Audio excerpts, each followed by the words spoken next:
धीरे धीरे से मेरी जिंदगी में आना, चोरी चोरी से दिल को चुराना। हमें प्यार कितना है जाने जाना, तुमसे मिलकर है तुमको बताना। हेलो दोस्तों, स्वागत है आप सबों का अपना यूट्यूब चैनल सक्सेस पॉइंट में। मैं हूं मुन्ना।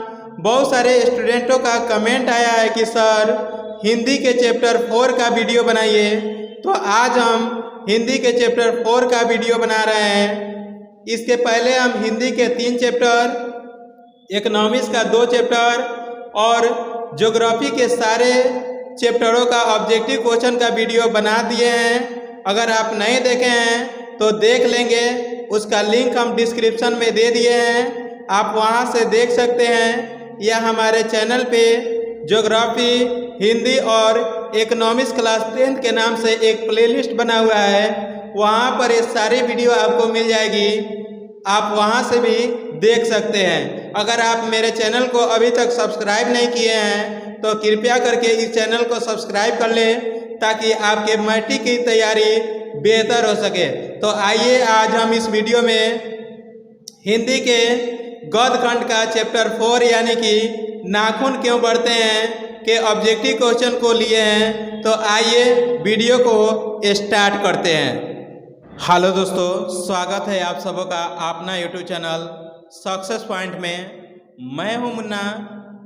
बहुत सारे छात्रों का कमेंट आया है कि सर हिंदी के चैप्टर 4 का वीडियो बनाइए, तो आज हम हिंदी के चैप्टर 4 यानी नाखून क्यों बढ़ते हैं के ऑब्जेक्टिव क्वेश्चन का वीडियो बना रहे हैं। इसके पहले हिंदी के 3 चैप्टर, इकोनॉमिक्स का 2 चैप्टर और ज्योग्राफी के सारे चैप्टरों का ऑब्जेक्टिव क्वेश्चन का वीडियो हम बना चुके हैं। अगर आप नहीं देखे हैं तो देख लेंगे, उसका लिंक हम डिस्क्रिप्शन में दे दिए हैं, वहाँ पर ये सारी वीडियो आपको मिल जाएगी, आप वहाँ से देख सकते हैं। या हमारे चैनल पे ज्योग्राफी, हिंदी और इकोनॉमिक्स क्लास 10 के नाम से एक प्लेलिस्ट बना हुआ है, वहाँ पर ये सारी वीडियो आपको मिल जाएगी, आप वहाँ से भी देख सकते हैं।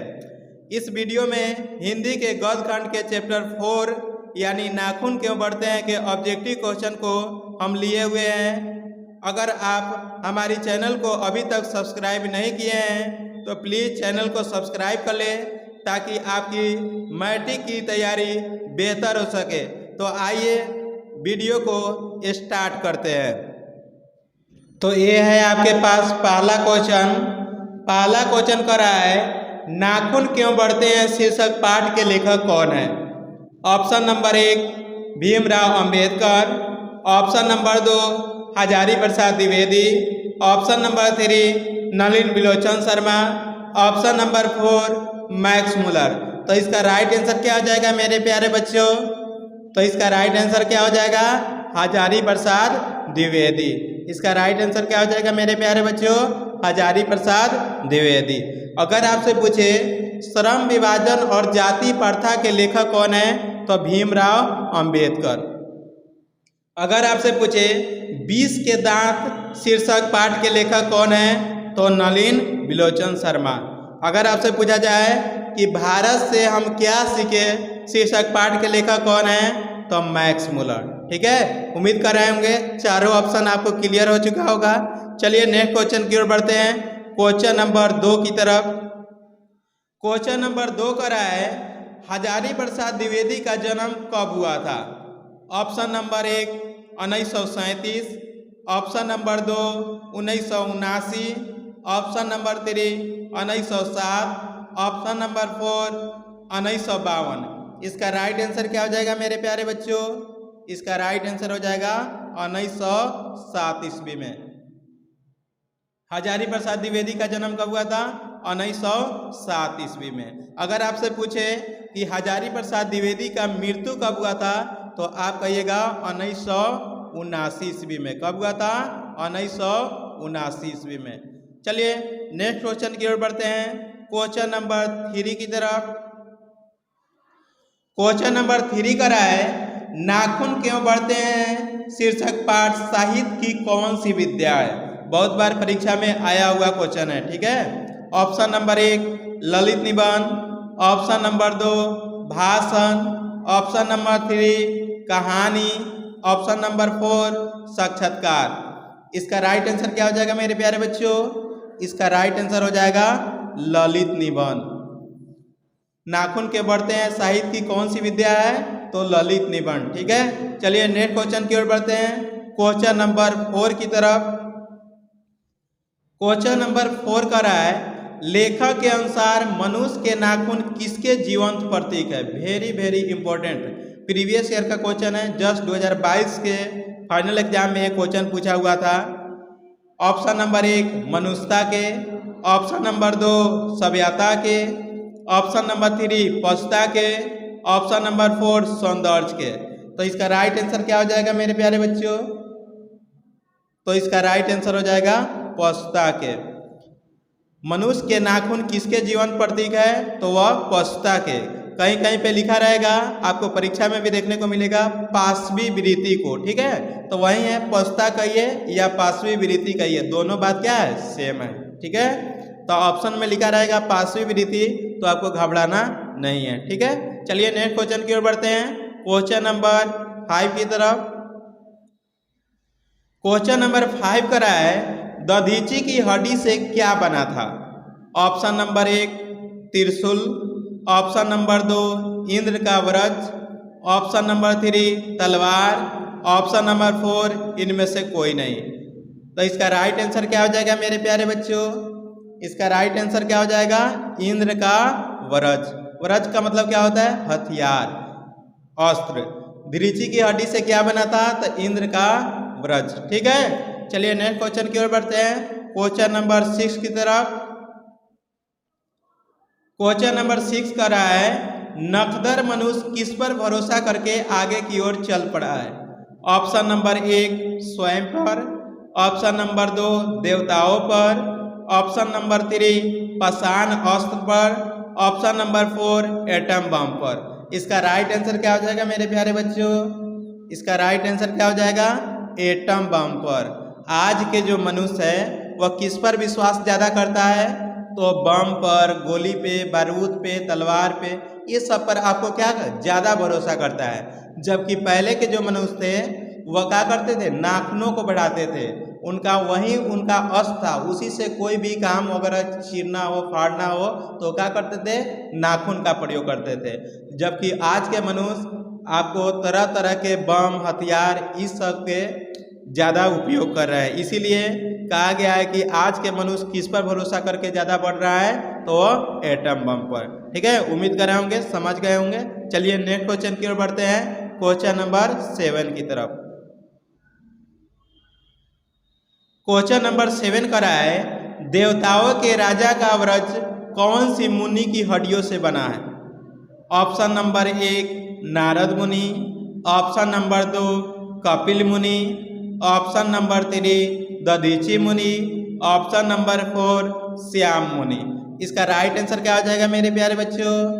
इसका राइट आंसर क्या हो जाएगा? तो दधीची मुनि। क्या आंसर हो जाएगा?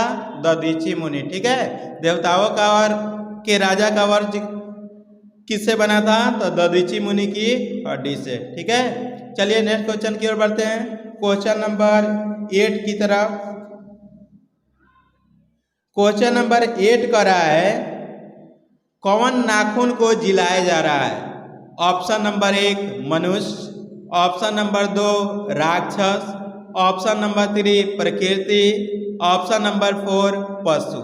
तो इसका राइट आंसर क्या हो जाएगा मेरे प्यारे बच्चों? इसका राइट आंसर हो जाएगा प्रकृति। प्रकृति जो है ना, वो नाखून को जिलाया जा रहा है, यानी कि बढ़ाया जा रहा है, और मनुष्य जो है उसको बार बार काट कर पशुता की निशानी को हटाना चाहता है। लेकिन प्रकृति जो है काटने के 3 दिन के बाद फिर आप देखते होइएगा कि आपके हाथ का नाखून क्या हो जाता है? बाहर आ जाता है, निकल आता है। तो प्रकृति यानी कि भगवान जो है वो नाखून को जिलाया जा रहा है, और मनुष्य जो है वो नाखून को काटे जा रहा है। चलिए समझ गए होंगे। चलिए नेक्स्ट क्वेश्चन की ओर बढ़ते हैं, क्वेश्चन नंबर 9 की तरफ। क्वेश्चन नंबर 9 का रहा है, नाखून क्यों बढ़ते हैं निबंध में लेखक ने किस बूढ़े का जिक्र किया है? Option number 1 Mahatma Gandhi, option number 2 Sardar Vallabh भाई Patel, option number 3 Rabindranath Tagore, option number 4 Pandit Jawaharlal Nehru. इसका राइट आंसर क्या हो जाएगा मेरे प्यारे बच्चों? इसका राइट आंसर हो जाएगा महात्मा गांधी। नाखून क्यों बढ़ते हैं निबंध में किसका जिक्र किया गया है? तो वह महात्मा गांधी का जिक्र किया गया है। ठीक है, चलिए नेक्स्ट क्वेश्चन की ओर बढ़ते हैं, क्वेश्चन नंबर 10 की तरफ। क्वेश्चन नंबर 10 का रहा है हजारी प्रसाद द्विवेदी ने निर्लज अपराधी किसे कहा है? बहुत बहुत इंपॉर्टेंट क्वेश्चन है, हर एक साल यह परीक्षा में पूछ रहा है, बहुत VVI क्वेश्चन। ठीक है, बहुत इंपॉर्टेंट है, हर एक साल परीक्षा में आ रहा है। ऑप्शन नंबर 1 नाखून को, ऑप्शन नंबर 2 चोर को, ऑप्शन नंबर 3 डाकू को, ऑप्शन नंबर 4 पंडित को। इसका राइट आंसर क्या हो जाएगा मेरे प्यारे बच्चों? तो इसका राइट आंसर हो जाएगा नाखून को। निर्लज अपराधी किसे कहा गया है? तो नाखून को। निर्लज इसलिए कहा गया है क्योंकि नाखून को जैसे हम आज काट देते हैं उसके 3 रोज के बाद फिर क्या हो जाता है? वो बाहर आ जाता है, यानी कि बढ़ जाता है। जिस प्रकार से एक चोर को देखिएगा कि वह चोरी कर लेता है, फिर जेल जाएगा, फिर आएगा तो वही काम करेगा, यानी चोरी वाला ही काम करेगा, यानी उसका आदत छूटता नहीं है। ठीक उसी प्रकार ये नाखून जो है आज हम काट देते हैं और 3 दिन के बाद फिर कहा जाता है बाहर, इसीलिए इसको कहा गया है निर्लज अपराधी। ठीक है, उम्मीद कर रहे होंगे समझ गए होंगे, बहुत इंपॉर्टेंट क्वेश्चन था यह। ठीक है, आप याद रखिएगा, परीक्षा में आपको भी देखने को मिलेगा। चलिए नेक्स्ट क्वेश्चन की ओर बढ़ते हैं, क्वेश्चन नंबर 11 की तरफ। क्वेश्चन नंबर 11 का रहा है किस देश के लोग बड़े बड़े नख पसंद करते हैं? बहुत इंपॉर्टेंट क्वेश्चन है ये सारा। ठीक है, हर एक साल ये सब क्वेश्चन पूछ रहा है। ठीक है, VVI क्वेश्चन है। ऑप्शन नंबर 1 गांधार देश, ऑप्शन नंबर 2 गौड़ देश, ऑप्शन नंबर 3 अरब देश, ऑप्शन नंबर 4 इनमें से कोई नहीं। इसका राइट आंसर क्या हो जाएगा मेरे प्यारे बच्चों? तो इसका राइट आंसर हो जाएगा गौड़ देश। किस देश के लोग बड़े बड़े नाखून पसंद करते थे? तो वह गौड़ देश के लोग बड़े बड़े नाखून पसंद करते थे। प्रीवियस ईयर का क्वेश्चन है 2022 का। ठीक है, चलिए नेक्स्ट क्वेश्चन की ओर बढ़ते हैं, क्वेश्चन नंबर 12 की तरफ। क्वेश्चन नंबर 12 का रहा है हिरोशिमा किस देश में अवस्थित है? ऑप्शन नंबर 1 चीन, option number 2 Nepal, option number 3 Japan, option number 4 America. तो इसका राइट आंसर क्या हो जाएगा मेरे प्यारे बच्चों? इसका राइट आंसर हो जाएगा जापान में। हिरोशिमा किस देश में है? जापान में। हिरोशिमा शहर पर ही पहला एटम बम गिराया गया था। क्वेश्चन आता है कि पहला एटम बम कहाँ गिराया गया था? तो हिरोशिमा शहर पे। ठीक है, अब पूछ देगा कि कब गिराया गया था, तो आपको 6 अगस्त 1945 में, 6 अगस्त 1945 में हिरोशिमा पर पहला एटम बम गिराया गया था। किसके द्वारा गिराया गया था? तो अमेरिका के द्वारा। और कब गिराया गया? 6 अगस्त 1945 को। द्वितीय विश्व युद्ध के समय में अमेरिका द्वारा जापान देश के हिरोशिमा शहर पर क्या किया गया था? एटम बम गिराया गया था। ठीक है, तो आपसे क्वेश्चन पूछेगा कि हिरोशिमा किस देश में है, तो क्या कहिएगा? जापान। ठीक है, चलिए नेक्स्ट क्वेश्चन की ओर बढ़ते हैं, क्वेश्चन नंबर 13 की तरफ। क्वेश्चन नंबर 13 का रहा है देवताओं का राजा किसे कहा गया है? ऑप्शन नंबर 1 महादेव को, ऑप्शन नंबर 2 विष्णु को, ऑप्शन नंबर 3 इंद्र को, ऑप्शन नंबर 4 ब्रह्मा को। तो इसका राइट आंसर क्या हो जाएगा मेरे प्यारे बच्चों? तो इसका राइट आंसर हो जाएगा इंद्र को। देवताओं का राजा किसे कहा जाता है? इंद्र को कहा जाता है। ठीक है, चलिए नेक्स्ट क्वेश्चन की ओर बढ़ते हैं, क्वेश्चन नंबर 14 की तरफ। क्वेश्चन नंबर 14 का रहा है पृथ्वीराज रासो किनका संपादन है? यानी पृथ्वीराज रासो का लेखक कौन है? Option number 1 Hazari Prasad Dwivedi, option number 2 Max Muller, option number 3 Sumitranand Pant, option number 4 Gunakar Mule. इसका राइट आंसर क्या हो जाएगा मेरे प्यारे बच्चों? तो इसका राइट आंसर हो जाएगा हजारी प्रसाद द्विवेदी। पृथ्वीराज रासो किनके द्वारा लिखा गया है? तो वह हजारी प्रसाद द्विवेदी के द्वारा। इंपॉर्टेंट बुक का नाम है, याद रखिएगा आप लोग, ठीक है। परीक्षा में हो सकता है आपको देखने को मिले। चलिए नेक्स्ट क्वेश्चन की ओर बढ़ते हैं, क्वेश्चन नंबर 15 की तरफ। क्वेश्चन नंबर 15 का रहा है, हजारी प्रसाद द्विवेदी का जन्म किस राज्य में हुआ था? ऑप्शन नंबर 1 बिहार में, ऑप्शन नंबर 2 मध्य प्रदेश में, ऑप्शन नंबर 3 उत्तर प्रदेश में, ऑप्शन नंबर 4 राजस्थान में। इसका राइट आंसर क्या हो जाएगा मेरे प्यारे बच्चों? तो इसका राइट आंसर हो जाएगा उत्तर प्रदेश में।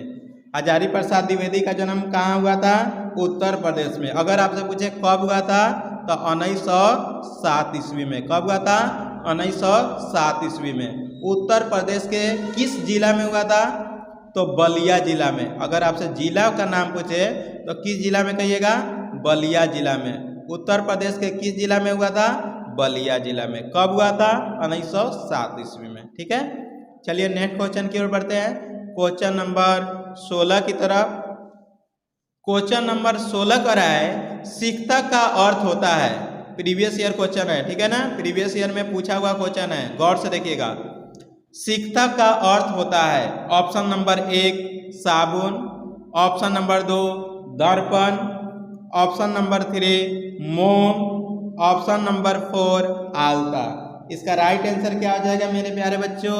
तो इसका राइट आंसर हो जाएगा मोम। पहले के जो मनुष्य थे तो वह क्या करते थे? अपने नाखून को मोम या आलता से क्या करते थे? सवार कर रखते थे, ठीक है। आलता से और मोम लगाकर अपने नाखूनों को चिकना, त्रिकोण, नोकीला ये सब बनाते थे, ठीक है, क्योंकि वही उनका क्या था? अस्त्र था। आजकल के तो देखबे करते हैं कितने किस्म का नेल पॉलिश आ गया है आजकल, उससे सारे लड़की लोग अपना नाखून को संवारते हैं। पहले था मोम से क्या किया जाता था?